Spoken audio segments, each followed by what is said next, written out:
Assalamualaikum warahmatullahi wabarakatuh. Perkenalkan, nama saya Priya Puspita Dewi, Prodi D3 Keperawatan tingkat 1A.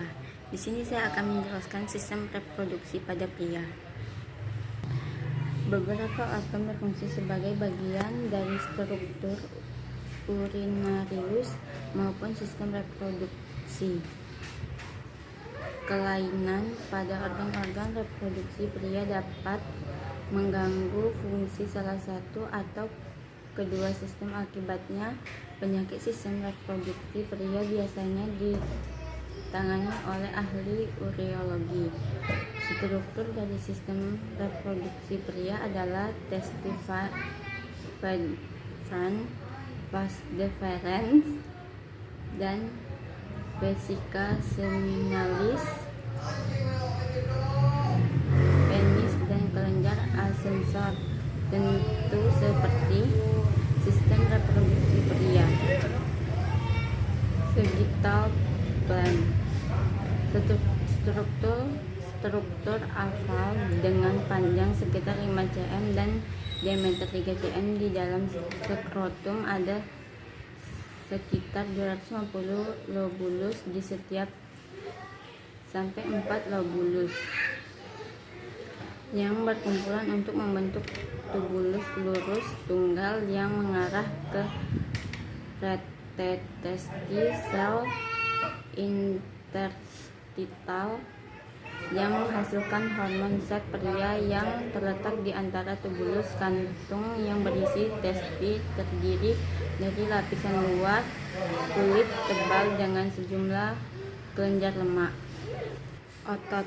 Otot terdiri dari serat otot rangkah dan mengontrol posisi skrotum dan testis saat dingin atau saat ada rangsangan seksual. Otot ini menarik testi lebih dekat ke tuba agar lebih hangat. Epididymis, tabung panjang sekitar 6 meter yang terletak di sepanjang margin superior dan posterior testis. Sperma yang meninggalkan testis sebelum matang.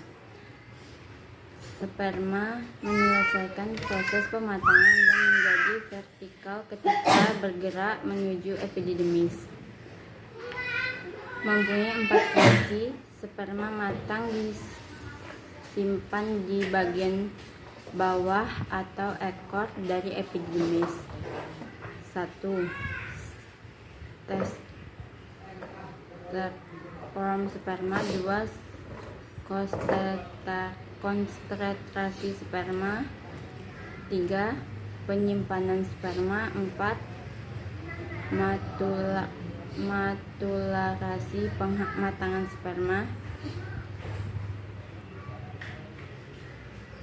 Sel sperma melewati serangkaian saluran untuk mencapai luar tubuh, yaitu A. Tubulus, B. Tubulus semiferus, C. Retestesti, D. Ductuli effersi, E. Ductus epididymis, F. Ductus deferens, G. Ductus ejaculatus, H. Uretra. Ductus deferens, saluran setelah epididymis masuk rongga melalui kanalis dan melewati dinding fesil tertebal belakang kandung kemih dan menuju kelenjar prostat. Sebelum mencapai ke prostat, setiap deferens ductus membesar membentuk ampula sperma didymis. Ductus ejaculatus, setiap ductus deferens di ampula bergabung dengan vesikula seminalis yang berdekatan untuk membentuk saluran ejakulatus. Setiap ductus ejakulatus melewati kelenjar fosfat dan bermuara ke dalam uretra. Posterior nail memanjang dari kandung kemih ke lubang uretra eksternal di ujung penis, terletak di sisi posterior dari kandung kemih. Memiliki saluran pendek yang bergabung dengan ductus deferens di ampula untuk membentuk saluran ejakulasi.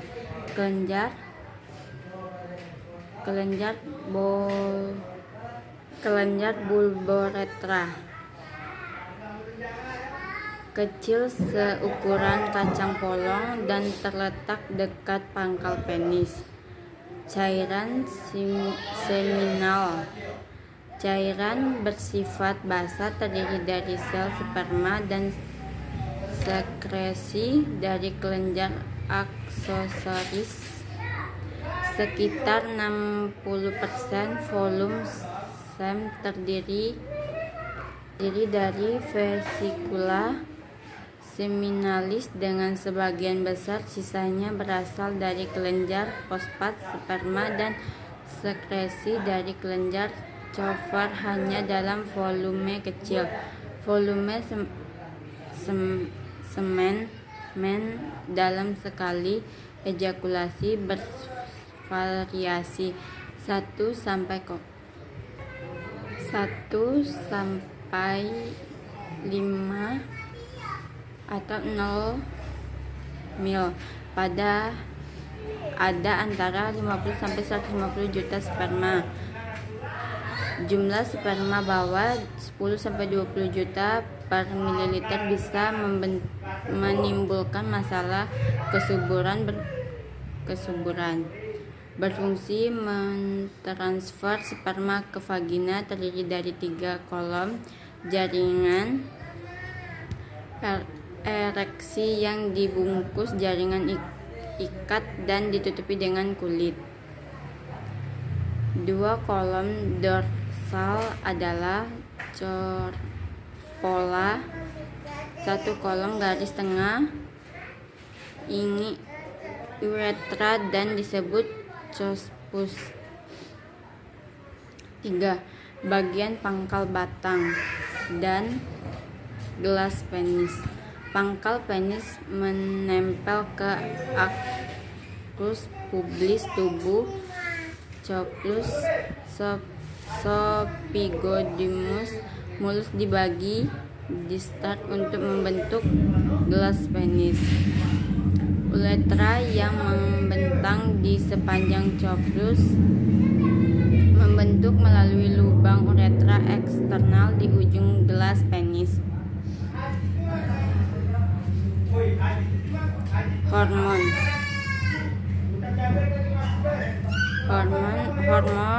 merangsang spermatogenesis internal cell stimulati. Hormon merangsang produksi testosteron.